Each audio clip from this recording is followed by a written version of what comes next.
ব্যাপার কি মহারাজ, আজ যেন আপনাকে একটু বেশি চিন্তিত দেখাচ্ছে। বেশ কয়েকদিন ধরে ভাবছি এই রাজ্যপাট সামলে একটু তীর্থযাত্রা করতে যাব, কিন্তু ওই যাব করে আর যাওয়াই হয় না।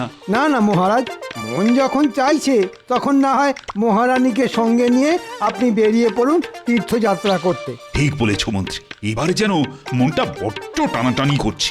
জেগে জেগে শুয়ে শুয়ে সব সময় আমার মনে শুধু এখন ওই একটাই চিন্তা। কি চিন্তা মহারাজ? আমি তো কিছুই বুঝতে পারছি না। তোমাকে বোঝাতে কি এবার ঝুড়ি আর কোদাল নিয়ে আসবো আমি?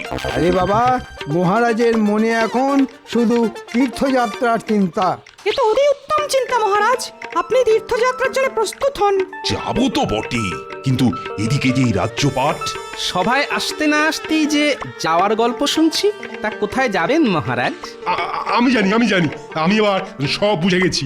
ইয়ে না মানে মহারাজ তীর্থযাত্রায় যাবেন। আমি ঠিক বলেছি তো মহারাজ? বলছো মানে বলে একেবারে রাজ্য জয় করে নিয়েছো। তবে আমি বলছিলাম কি, আর 7-5 না ভেবে আপনি বরং তীর্থযাত্রায় বেরিয়ে পড়ুন। তারপরেই চাষি গেল ঘর আর লাঙল তুলে ধর। তুমি আবার কি বিড়বিড় করছো গোপাল? তোমার আবার কি হলো? না মানে বলছিলাম যে কি আর হবে, হ্যাঁ মহারাজ না থাকলে রাজকার্য সব শিখেই উঠবে। সেসব নিয়ে তোমায় ভাবতে হবে না, তুমি নিজের চরকায় তেল দাও। মহারাজ না থাকলে কি হবে? আমি তো আছি, আমি সব দায়িত্ব সামলে নেব। জানি তো। সেই সুযোগে আপনি করবেন সবার ঘটি বাটি চাটি।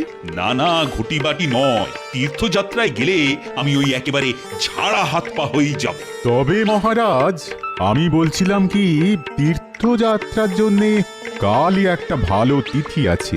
যদি যেতেই হয় তবে আর দেরি করবেন না মহারাজ। বেশ, তবে কালই আমি তীর্থযাত্রায় বের হব।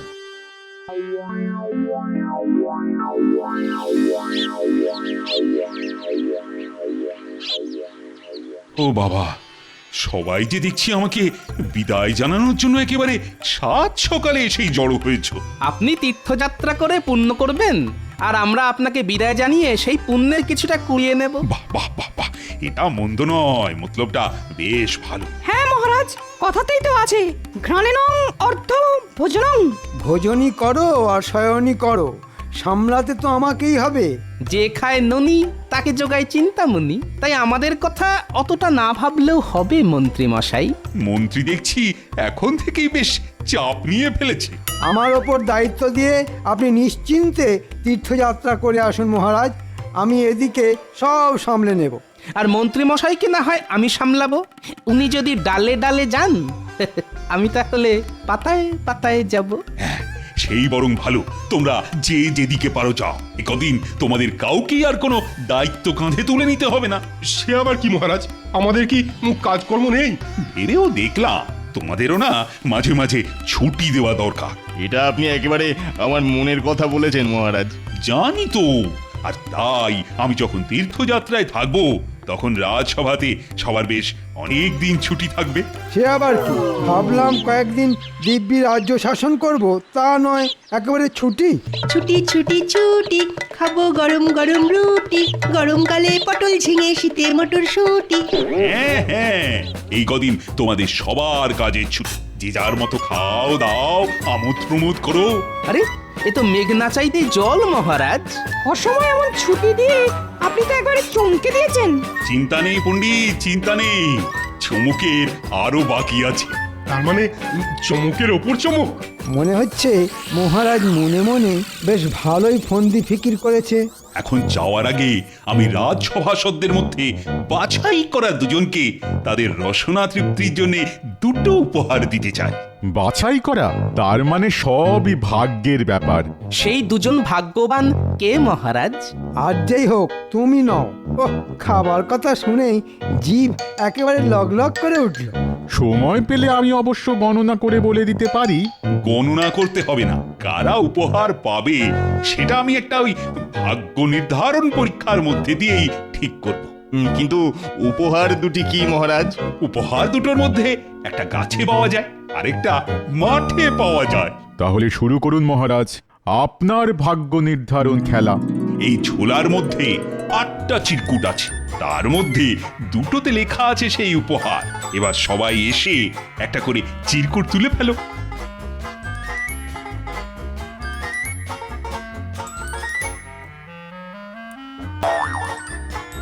আমারটাতে তো ফক্কা লেখা। দূর দূর দূর, আমার কপালটাই মন্দ। আমারটা তো তাই, দুধ চাই। দেখি আমারটাই কি পড়েছে। ও বাবা, এতেও তো ফক্কা। না না, আমারটায় যেন অন্য কি লেখা আছে। ওরে বাবা, এ আবার কি? গাছ পাঁঠা। এবার আমার পালা। দেখি দেখি। আরে সাবাস! আর আমার ভাগ্যে পড়েছে শুধু পাঁঠা। এবার বুঝলে তো, একটা হলো পাঁঠা ছাগল যেটা মাঠে পাওয়া যায়, আরেকটা হলো গাছ পাঠা মানে এঁচোড় যেটা গাছে পাওয়া যায়। দূর দূর, আমার কপালটাই দেখছি খারাপ। যা লাভ হবার সে তো গোপালেরই হলো। এখন যাও, উপহার যথা সময়ে তোমাদের বাড়িতে পৌঁছে যাবে। তাহলে আমি চললাম তীর্থযাত্রা করতে।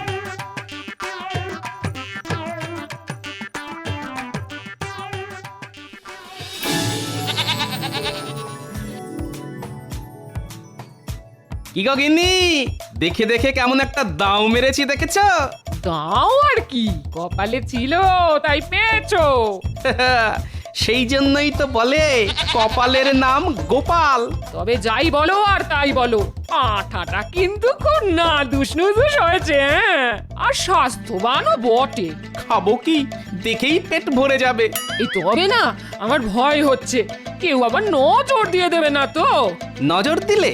হ্যাঁ, নজর দিলে নজর কাটানোর ব্যবস্থাও না হয় করে দেব, কিন্তু নজরটা দেবে কে? সে আর আমি কি জানি, আমি কি লোকের বাড়ি গিয়ে গিয়ে বলে এসেছি? তবে আমরা কিন্তু বাড়ি বয়েই এসেছি।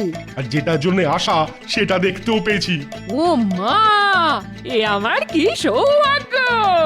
ভাগ্যে যে কি আছে সে আর তুমি কি বুঝবে, সেটা আমি মনে মনে টের পাচ্ছি। মহারাজ তোমার বাড়ি বয়ে যে উপহার পাঠিয়েছেন সেটা কি আর না দেখে থাকতে পারি? ওহ, এমন নধরকান্তি পাঁঠা দেখলে চোখ যেন জুড়িয়ে যায়। আর এমন পাঠা আর কটাই বা আছে এ রাজ্যে। এমন পাঁঠার কদর কজনেই বা করতে পারে বলুন? গোপাল তো মোটেই পারে না। তাহলে কে পারে মন্ত্রী মশাই? কেন আমি? ছাগলটাও তো যেন মনে মনে বলছে আমার বাড়িতে গিয়েই ঘাস খাবে। আর মন্ত্রীমশাই ওকে খাবে। ও মা, ছাগলটা আবার এইসব বলছে নাকি? আপনি ছাড়া ছাগলের মনের কথা আর কেই বা বুঝতে পারে বলুন মন্ত্রী মশাই? আপনি কি চাইছেন সেটা পরিষ্কার করে বললেই তো হয়। হ্যাঁ হ্যাঁ, মানে জলের মতন পরিষ্কার করে দিন। ও ভাই গোপাল, বলছি ওই যে ছাগলটা কচি কচি ঘাস খাচ্ছে ওইটাই যে আমার চাই। মন্ত্রীমশাই যখন সরাসরি চাইছেন তখন এতে কোনো দোষ নেই। দেখি গোপাল, তুমি তো হ্যাঁও করছো না হুঁও করছো না। আগে কি আর বলি, পাগলে কিনা বলে ছাগলে কিনা খায়। তার মানে আমি পাগল?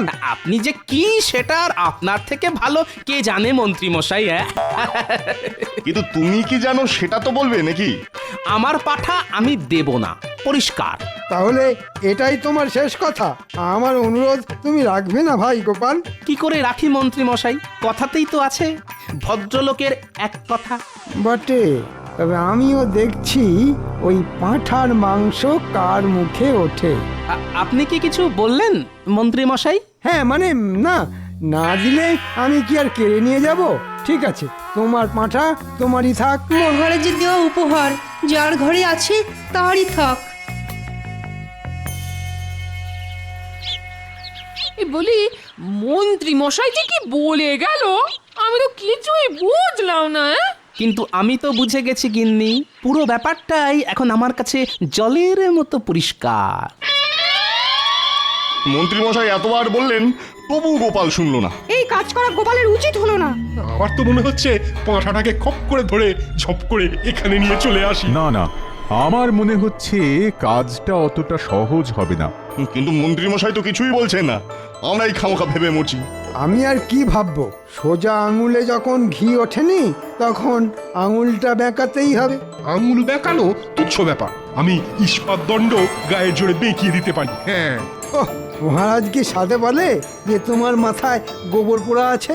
মনে হচ্ছে মন্ত্রীমশাই মনে মনে কোনো পরিকল্পনা করেছেন। করেছি বই কি, কোনো না কোনো উপায়ে গোপালের কাছ থেকে ওই নধর পাঁঠাটা আদায় করতেই হবে। কিন্তু উপায়টা কি মন্ত্রী মশাই? ভাবো ভাবো কিভাবে গোপালের কাছ থেকে ওই ছাগল হাসিল করা যায়, ভাবো। তখন থেকে ভাবছি একুল ওকুল, ভেবে ভেবে ছিঁড়ছি মাথার চুল। এসেছে এসেছে, এতক্ষণে এসেছে। কি এসেছে? কে এসেছে মন্ত্রী মশাই? আরে বাবা, একটা দুঃসই পরিকল্পনা এসেছে। এই পরিকল্পনাটা কি মন্ত্রীমশাই? না না, সবটা এখন ভেঙে বলা যাবে না, তবে এটা শুনে রাখো যে রাজবাড়ির সামনে একটা যজ্ঞ করতে হবে, আর আবার কি মন্ত্রী মশাই? সেই যজ্ঞটা করবে তুমি। না না, হাত গুটিয়ে বসে থাকলে চলবে না, সবাই মিলে হাত লাগাতে হবে। আমি তো নিজের হাতে যজ্ঞের জন্য ওই বেলকাঠ নিয়ে এসেছি। আমি গণনা করে দেখেছি যজ্ঞের জন্যে এটাই উপযুক্ত সময়। বেশ, তবে আমি যজ্ঞের কাজকর্ম শুরু করে দিই। হ্যাঁ হ্যাঁ, চুপচাপ বসে না থেকে ঝুপঝাপ শুরু করে দাও। আর জ্যোতিষী, তোমাকে যেমনটা বলেছি তেমনটাই করবে। সে আর বলতে। হ্যাঁ হ্যাঁ, যেন ইশারাতেই কাজ হয়, মুখে কিছু বলতে না হয়।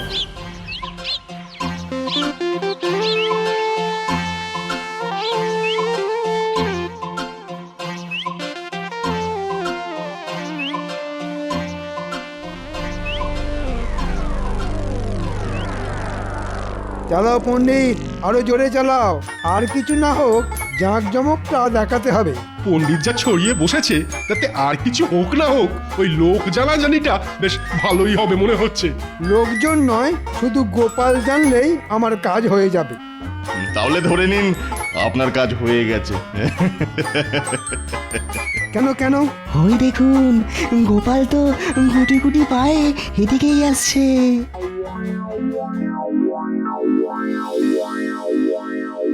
ওরে বাবা, এ আবার কি কারসাজি? রাজা নেই, তবু রাজার রাজসূয় যজ্ঞ হচ্ছে। রাজ্যের কল্যাণের জন্যে, প্রজাদের কল্যাণের জন্যে এটা তো করতেই হবে। তা বেশ, তা বেশ, কিন্তু এদিকে যে দেখছি ঘি তেল মানে জ্বালানি ছাড়াই যজ্ঞ হচ্ছে। আর উপায় কি? রাজবাড়িতে কেউ নেই, তাই ঘিয়ের জোগাড় হয়নি। তবে এ যা হচ্ছে তাও দেখার মতো। তাহলে এটাই না হয় দেখি। দেখো দেখো, এমন যজ্ঞ কি আর রোজ রোজ হয়? অমঙ্গল নেমে আসছে, অমঙ্গল, ঘোর অমঙ্গল, ধ্বংস হয়ে যাবে, সব ধ্বংস হয়ে যাবে। আরে আরে, এর আবার হঠাৎ কি হলো? জ্বালানি ছাড়া যজ্ঞ করার ফল খুব খারাপ হবে। কি আর এমন হবে শুনি? আমি গণনা করে দেখছি, এক্ষুনি দেখছি।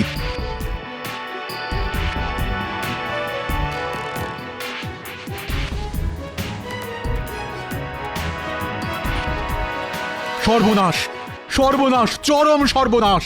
ওরকম গলা ছেড়ে চিৎকার না করে কি হয়েছে সেটা তো বলুন। কি আর হবে, যা হবার হয়ে গেছে, আমি আর বাঁচাতে পারবো না। আগামী কালই পৃথিবী ধ্বংস হয়ে যাবে। হয় হয়, এ কি কথা শোনালে জ্যোতিষী? মুখ থেকে মুছে গেল যে হাসি। মনে হচ্ছে নাটকটা বেশ ভালোই জমেছে। না না, এক্ষুনি বেশি কিছু না বলে এটার শেষ দেখতে হবে। এই রে, তাহলে কি হবে? কি আর হবে? যে যার মৃত্যুর আগে শেষ ইচ্ছে পূরণ করতে চায় এক্ষুনি বলে দাও। গোপালের বাড়ির ওই পাঁঠার ঝোল খাওয়াই আমাদের সবার শেষ ইচ্ছে। সেই ভালো, মরার আগে যেন ভালো মন্দ খেয়ে মরতে পারি। গোপাল, তুমি একমাত্র পারো সবার শেষ ইচ্ছে পূর্ণ করতে। আমাদের শেষ ইচ্ছে পূর্ণ না হলে আমাদের নরকে স্থান হবে, শুধু আমার নয় তোমারও। আর আমাদের ইচ্ছে পূর্ণ হলে তোমারও মঙ্গল হবে। এখন আমাদের সবার ইচ্ছে পূর্ণ করবে কিনা এটা গোপালই ঠিক করবে। হ্যাঁ হ্যাঁ, রাখে গোপাল মারে কে। এবার বুঝেছি, তাহলে সবাই মিলে আমার পাঁঠার মাংস খাবে বলে ফন্দি এঁটেছে। কি খালি হাতেই ফিরিয়ে দেবে? না না, সবাই মিলে বললে আমি আর না বলি কি করে? তার মানে তুমি রাজি? হ্যাঁ হ্যাঁ হ্যাঁ, যেমনটা চাইছেন তেমনটাই হবে। আপনারা সকলে আজ রাতে আমার বাড়িতে নৈশ ভোজন করবেন। উমা, গোপালের মন যেন 7 রাজার ধন। বাঁচালে গোপাল, যাক, মরার আগে এবার তাহলে রাজকীয় খাওয়াটা তো হবে। হবে, তবে আমারও যে একটা ছোট্ট শর্ত আছে। শুভ কাজে আবার শর্ত কিসের? না না, তেমন কিছু নয়। আপনারা রাজসভাসদ, রাজকীয় খাবার খাবেন, তাই আপনারা শুধু রাজকীয় বস্ত্র আর অলংকার পরেই যাবেন। ওহ, এই কথা? হি আর এমন কি, আমরা সবাই রাজি। জয় গোপালের জয়। জয় গোপালের জয়। এবার বুঝবে গোপাল কার পাঁঠা আর কে কে খায়। আমিও দেখছি আমার পাঁঠা খেয়ে কার হজম হয়। কই গো গিন্নি, গেলে কোথায়? আরে ডেকে ডেকে যে তোমার সাড়াই পাওয়া যায় না গো। এই বলি হলোটা কি? আজ তোমাকে তোমার হাতের জাদু দেখাতে হবে। উমা, সে আবার কি কথা? না না না না, ওই সব জাদু টাদু আমার দ্বারা হবে না। হওয়াতে যে তোমাকে হবেই গিন্নি। আর না হলে কি হবে শুনি? না হলে আর কি, 5 জনের সামনে আমার মাথা কাটা যাবে। এই দেখো, ওরকম ঘুরিয়ে ফিরিয়ে না বলে কাজের কথাটা স্পষ্ট করে বলো দেখি। আরে সেটাই তো বলছি, আজ রাজসভাসদেরা আমাদের বাড়িতে নৈশ ভোজন করবেন।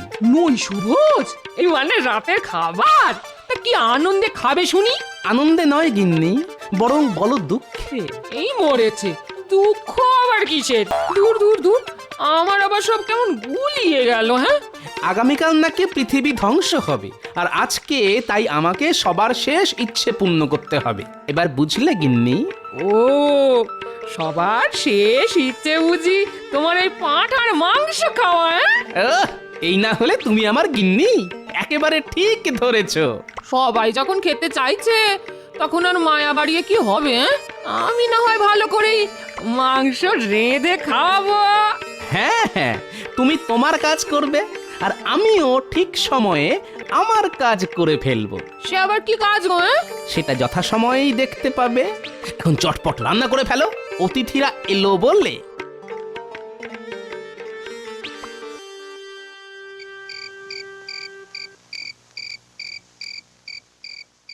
এই যে গোপাল, আমরা এসে গেছি। আমি তো সেই কখন থেকে আপনাদেরই পথ চেয়ে বসে আছি। কিন্তু আমরা যে আর বসতে পারছি না। এদিকে সব তৈরি তো? না মানে ওই পেটের ভেতর যেন একেবারে ছুঁচো লাফাচ্ছে। না, আয়োজন মনে হচ্ছে বেশ ভালোই হয়েছে। হ্যাঁ, খাবো কি? গন্ধ শুঁকেই তো পেট ভরে যাচ্ছে। তাহলে শুভ কাজে আর দেরি করে কি হবে? হ্যাঁ হ্যাঁ, চিন্তা করবেন না, একেবারে গরম গরম পাতে পড়ে যাবে। আমার কি সৌভাগ্য, আপনাদের মতো অতিথিদের সেবা করতে পারবো। চলে এসো তাড়াতাড়ি, বসে পড়ো আহারে, তারপর দেখবে খানা কয় কাহারে।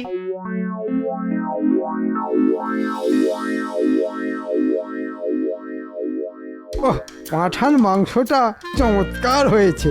মাংস তো নয়, যেন অমৃত। হাড় শুদ্ধ চিবিয়ে একেবারে হজম করে ফেলবো। খান খান, পেট ভরে মন ভরে খান। উরি বাবা, এরপর আরো খেলে বেরিয়ে যাবে প্রাণ। ওহ, জোর খাওয়া হলো আজ। তবে গিন্নি মায়ের রান্নার প্রশংসা করতেই হয়। এমন খাওয়া খেয়ে মরেও আনন্দ। কি বলেন? গোপালের পাঁঠার ঘাড় মটকেছে আর আমাদের ইচ্ছে পূর্ণ হয়েছে। তাহলে এবার আমরা আসি গোপাল। কিন্তু আমার ইচ্ছে যে পূর্ণ হলো না। তোমার আবার কি ইচ্ছে গোপাল? না না, তেমন কিছু নয়, তবে আজ রাতটা যদি আপনারা আমার বাড়িতেই থাকতেন তাহলে আরেকটু অতিথি সেবা করার সুযোগ পেতাম। এ তো অতি উত্তম প্রস্তাব। মা, খাওয়ার পরে আবার শোয়া যা। খেয়ে দে এমনি শরীর চলছে না, এটাই ভালো হলো। বেশ, তবে তোমার এই ইচ্ছেটাও পূর্ণ হোক। মনে হচ্ছে গোপালের মাথাটা বেশ ভালো মতনই চিবিয়েছি। স্বাদের পাঁঠা চলে গেলে এমন দশাই হয়। আসুন আসুন, আপনাদের জন্য আমি শয়নের ব্যবস্থা করেছি। এসে অলংকার আর পোশাক খুলে শুয়ে পড়ুন।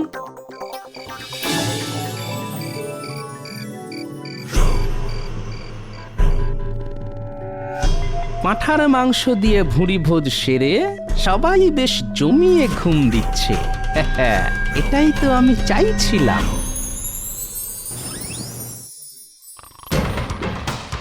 যেমনটা ভেবেছিলাম তেমনই হয়েছে।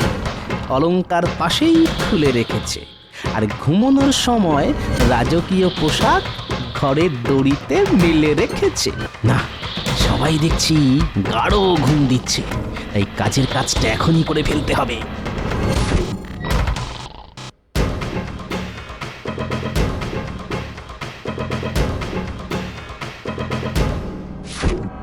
আমার পাঁঠা পেটে পুড়েছ। এবার তার মূল্য যে তোমাদের চোকাতেই হবে।